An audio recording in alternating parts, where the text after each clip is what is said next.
So Jim Baylor is our main character in Rough Justice '84. Jim is we called him like a super cop. He was a guy that was essentially incorruptible, that whose moral courage and moral grounding was so unshakable, but not coming from a place of zealousness, but simply knowing that the right thing is always the right thing. And the thing that we did right from the beginning was we go, no, we have a very strong opinion against what our nemesis, and the antagonists are doing. There is no leeway to say, oh no, actually what they're doing kind of logically makes sense. We just said no, absolutely not. We are going to make these individuals as horrific as possible, and our stance on it is very clear cut. What they are doing is wrong in every conceivable way. And our characters, Jim Baylor and the agents and the player who runs the agents, are there to stop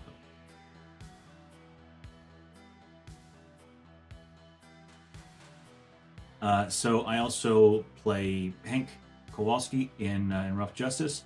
I think approaching Hank is as a character within the story, he provides a lot of information to the player. So there is an element of exposition from Hank's side, that he has to convey a lot of information to the player so that the player can understand what's going on in the world, the story, how things are progressing, and also to sometimes maybe chastise the player when they haven't run the agency very well.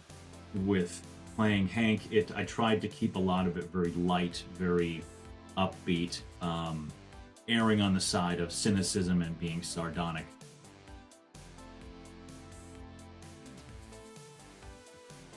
As far as doing research, we wanted to make sure that absolutely everything that's in the world of Rough Justice had a historical basis for it being in there. So, and we talk about what are the clothes of this time period, what are the hairstyles, what is some of the common vernacular and common language and slang and words that people would use, to make sure that we were as accurate as possible, and to give a sense of the time period and what's going on in the city at this time. So as far as like engrossing yourself in the time period, a lot of it, what we did was just to make sure that everything was accurate and authentic as possible, and I think we did a pretty good job of that.